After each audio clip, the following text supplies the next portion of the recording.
What's up, Charles? Nicholas, let's get ready. Are you growing a beard? No, I'm not growing a beard. I think you should. I think you should be our honorary Bigfoot at FranCamp, New Jersey. New York, New Jersey. So it's coming up, and you didn't like that comment? You don't want to be Bigfoot? I mean, you just set me up. Let's go into FranCamp, New Jersey. It's coming up. What is it? June 2 to 3. See, Scott, for what it's worth, Scott agrees, and like there's a fanatical following on the beard. I think Charles with the beard is good. I have a week before FranCamp. I will try to grow a beard. All right, let's talk about the agenda first. Anybody that's watching, feel free to add comments, questions. We'll be able to address it. But let's go through what to expect at this year's FranCamp. So, opening reception is on Monday nights. For those of you who get in there early, obviously you guys can connect at the hotel. I hope you've signed up for the hotel. I know there were very few rooms left. But we have this meet and greet on the first night at the hotel, 6:30 to 8:30. That's pretty self-explanatory. And then Tuesday, we start getting into it. Charles, you want to give kind of the first preview on things? Yeah, so Tuesday, this FranCamp session, it's selling your next franchise, right? And so we're going to collaborate. And for each franchisor, the goal is to build your own guide, that pathway on how you're going to energize your franchise sales process. And the session's going to start off where, as we do in every FranCamp session, we're going to start in with brand vitals check-in, really assessing franchise sales KPIs. And from there, we're going to build out and reinforce the franchise sales process. All right. So if you guys have been paying attention to your emails, then you would have got this. And so everybody should have access to this, and all you got to do is make a copy of it. Thank you, Melissa, for making this. And so this is your helpful document for any of you who have not come to FranCamp in the past. It's good for you to fill this out. If you're a franchise supplier, I still encourage you to do exactly the same. Fill this out, but fill it out with a mentality of how do I get my next customer? And that's part of the discussion that's going to happen in those roundtables. But this is just designed so that you have all of your numbers going into the meeting, so that it's very productive when we're doing these breakouts. And then here I'll show. Let's do share screen. I'm going to show a little bit of the workbook too, so that you guys can see this. And Nick, the key with the brand vitals, when we're speaking with franchisors, I think one of the biggest gaps, no matter the size of the franchise system, is the franchise sales process. On the brand vitals and those KPIs, the idea is to keep elevating the momentum. And we always have to start off with the fundamentals, the brand positioning, and those KPIs underlying the sales.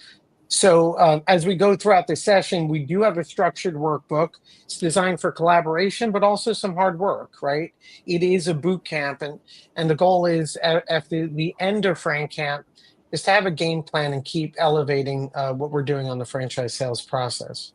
Yeah, I mean, obviously the goal of these sessions is to focus on, if you had to sell just one franchise, if you had to get just one client, how would you go about doing it? And so what we're going to do in our agenda is we are going to start with us. We're gonna tee things up. We'll go through the workbook at the beginning stage. It is not on here, but breakfast is served from 7 to 8 a.m. I will send a reminder out so that everybody has that at the hotel. So we'll talk about just the whole process of selling your next franchise. We'll set that up. In these group workshop, you're going to be assigned to a captain. You should have seen this on your email. If you didn't, you're all assigned to tables. Some of you have failed tremendously at FranCamps in the past of sitting at the table that you're supposed to sit at. So this year we're actually putting tags on your card to make sure that you I think show up in the right place. It's improvising. I think it's all positive. It's very social. Yeah, of course. Then you tell me, you're like, hey, Nick, go make them sit at the table. And then afterwards, you're like, I mean, just let them do whatever they want to. So on that. So we're going to go through that. That's a 2.5-hour workshop. And then our featured speaker is Bob Johnston from Melting Pot. And he's going to talk about his journey. He's been with the brand for a very long time. He's going to talk about the good, the bad, and the ugly. So that's going to be an interactive Q&A session. So this is your opportunity to talk to someone who has gone through every storm and season that's existed in franchising. And so this is going to be our session for that hour. Very popular. Then we have a shifting of the tables for the second half of the day. So you're going to leave your group behind and you're going to go meet new people. We have a few panel discussions per what we've learned from what you've asked for in the past.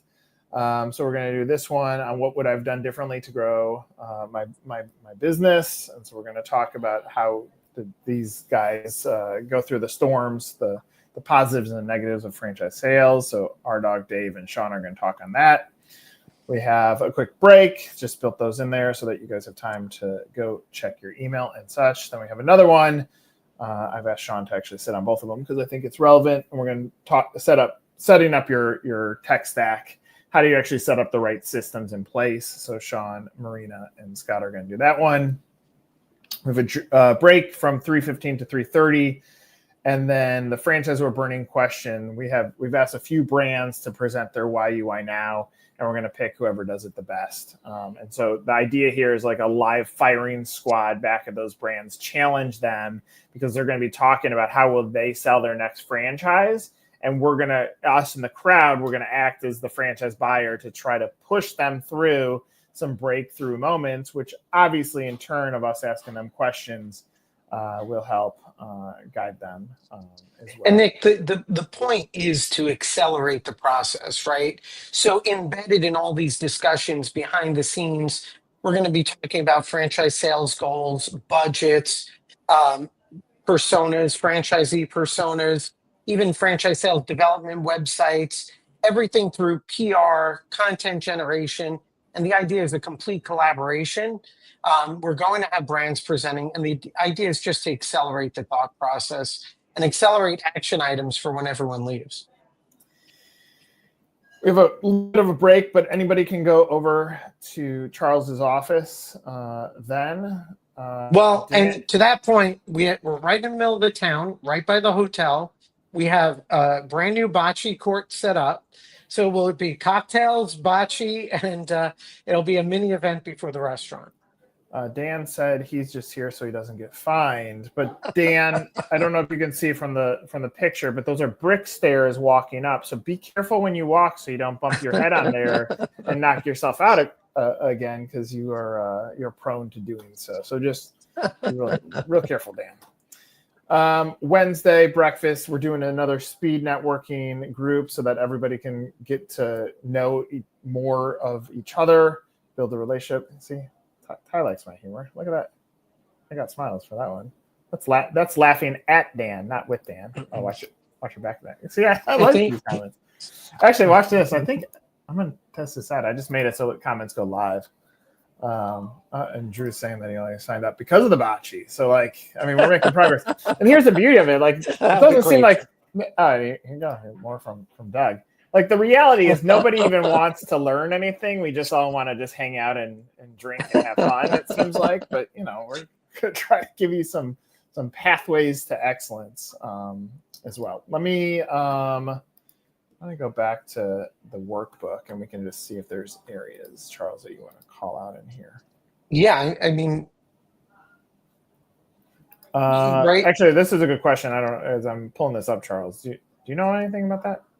I don't, but I appreciate Scott bringing it up. My only experience is that there have been delays coming in and out of Newark. I'm hopeful that they're under control now, but even myself, when I've been traveling, it's been happening. So, just be extra cautious with Newark over the next couple of weeks.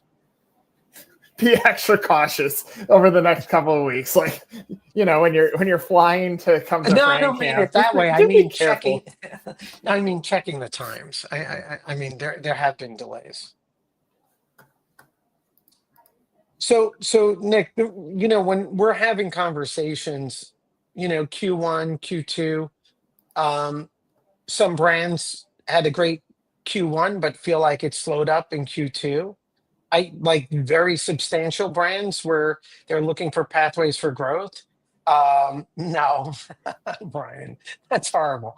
Um, so the idea is this workbook is detailed and intensive, and it's going to be part of your FranCamp experience, both at this conference and at future ones, where we're going to go through everything, every fundamental in terms of a franchise brand. There's no reason, and for those who aren't coming to this event or may watch this video later on, if you're an emerging brand, there's no reason why you can't be competing with FSOs and more established brands if we do our homework here and our due diligence in terms of brand positioning, marketing, and that consistent messaging. So that'll be, I think that's the focus throughout the workbook for the conference. Yeah. I mean, Nick, what's one big takeaway you think in terms of the workbook, a section you're looking forward to? Mine is? Oh, what's yours? It's aligning brand marketing. That's just because it was on the screen. No. It's actually where I was at. That's where I feel like so many of the brands, there's an inconsistency between, the private conversations I have with them about the value they offer, and then disconnect when I go to the website, or disconnect when we're reading the media, or disconnect when you see the franchise sales process. And that comes up much more often than not. I'll add to that. Here's something that I've been thinking about. I actually used this example multiple times today because I thought about it. And you might think this is a really dumb example, but I promise you, if you listen to what I'm saying, it will make sense. So if we look at franchise marketing, period, to try to get someone into the funnel, and this morning I talked about understanding the predictability in your funnel, that it's going to go awareness of your opportunity, awareness of franchising, research, then a lead, then they go into an engaged lead, and then they turn into a deal. And I thought about, well, what is the miss between the way that brands position their business opportunity and the way that franchise buyers buy a business opportunity? And so what we did in 2021, we took all the franchisees that we work with for PR, and we started asking them about the candidate journey. And one of the questions we asked was, what pushes you over the edge in the final stages? And the answer was, they said two things: culture and business model. Charles, you and I interviewed a franchisee with Footprint Floors during COVID, and I remember this vividly. He said he was a restaurant guy, restaurant general manager, who went to a discovery day, and for a restaurant brand, it was so turned off by the culture that he left the restaurant industry and went and bought a Footprint Floors. And so my example, I said, stick with me. Think about when I was single, and I was definitely an online dater. And so my online dating profile had my profile, and it had a few photos, which at that point, I was a big boy. And so my photos weren't going to help me. And so all I had was a little bit of written word. And if I proactively reached out to someone in the way that it works then the only thing they would see is a photo of Fat Nick and words. And so my success rate was not overly good in getting first dates. My success rate was much higher in person because I was able to show my personality. No, I'm sure Dan's going to add some comment in there too, but I was able to show my personality, and I have been tangibles of culture. And so I think about that as it relates back to franchising. See? Good thing you had money to buy your wife. See, I knew he was going to say something. He's right. He's 100% right. Oh, that's good. But the point is, like, I think brands are in the same position. Like, your online footprint is the same version of this. And unless you're really good looking, which there are some unicorn brands that are really good looking, they have no problem with lead generation. If your brand is okay looking, then your message, and this is where you get twisted up, you put business, which is where, like, on everybody's franchise website, you land on there, it says, buy my franchise. And the reality is, this, and I can hear this from so many brands. They're like, man, if I just get someone to discovery day, my closure rate is high. Well, the reason it's high is because that's the moment that I was able to have in my dating life. If I were able to meet someone at a bar and they were able to see my personality, and my chances went up, because I was a great brand. I wasn't a unicorn. I wasn't born pretty, but I was a great opportunity for the right person that could see the opportunity. And so this is where, like, old school, like, if I really think about it, the reason the franchise expos actually worked is because you were able to meet face to face. Beyond that meeting, you might go have dinner or drinks or coffee. And so it allowed you to show the culture of who are the people behind your business, so that when you go talk about the business beyond there, it's actually connected back to a human side. And so I'm saying all that because as all these brands, you start thinking about it, whether you're a franchise supplier or you're a franchisor, think about what is your franchise dating profile saying about you. Is your website just pushing the business opportunity? And it's good, like, you're proud of your business opportunity, but you know it's not one of the unicorns. If that's the case, how do you rotate the culture of it? And I blow just as much smoke as Charles does to Ty, but I think Ty does a fantastic job of his drumbeat around his brand is his culture. It's not about the process of repairing or restoring wood. And so that's part of the magic, because he continues to put things out there that shows who he is as a leader. Therefore, when the candidate comes in there, they're like, oh, I have a familiarity with who Ty is. Now I'll look about the business opportunity. So what I'm saying is you got to rotate those. And Charles, you're the same way. Like, I would say 9 out of 10 times when you're telling me that you're talking to new brands for the law firm, you say, when I was talking to them, they told me, I watched all of your videos. It's because they were able to understand your culture, and then tactically they can talk about your law firm. And to that point, Nick, I think it comes down to, and what we're going to try to peel back. It's funny because as you're speaking, not only are we preparing for FranCamp and working with the brands, but I'm thinking of my own challenges, right? But it comes down to genuine voice, right? And so I think all of us get caught up in a process, or we're even blinded by, because we're looking at our business on a daily basis. But what becomes a unicorn isn't necessarily the business, it's that genuine voice, right? And so one of my hopes for this FranCamp event, and certainly the workbook, is let's strip off all these unnecessary things and create these compelling brands where we're connecting management team and that genuine opportunity that's being offered.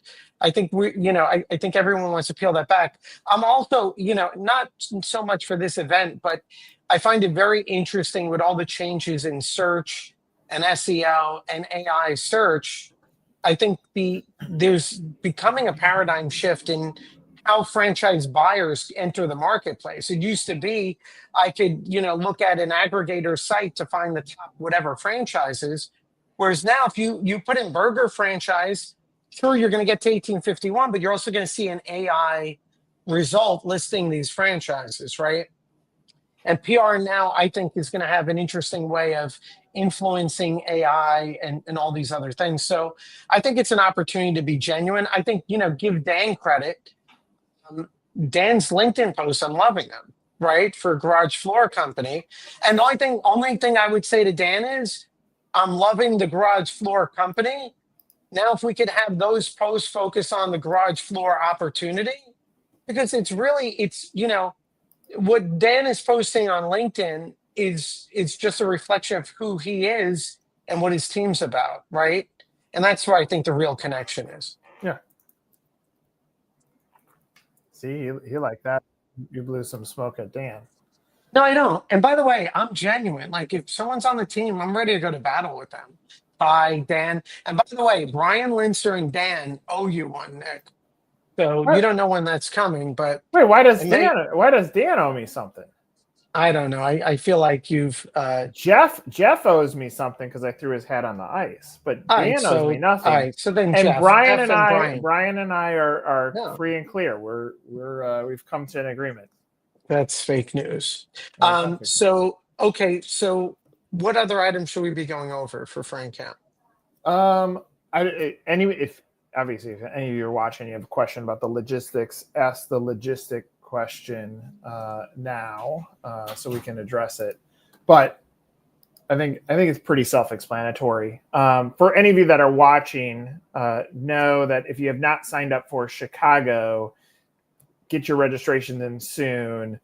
Chicago filling up. The good news with New Jersey, we got lucky. I see. Actually, Jeff said he got a new hat, so we're even. Jeff said we're good. Jeff is just a nice guy. For Chicago, for New Jersey, we were absolutely full. Yeah. And we got lucky to get extra space, which is good. So we were able to get a larger space in the venue. Chicago, we're going to have limited numbers. So go ahead and make sure that you get registered if you haven't, from a logistical standpoint. But yeah, I mean, we're looking forward to this. So I'm sure most of you know this, but Charles's team and my team, we put a ton of time and effort into this to try to make it a great event for you guys. We're grateful for everybody who also volunteers to help us on leading tables and everything else. And grateful to our sponsors. We have so many new cool sponsors at this year at New Jersey's. And we're excited to see for you to see how this works and see how we really do build hopefully lifelong connections out of this. So that's what we got. Yeah. And if anyone needs anything or questions, definitely reach out to us.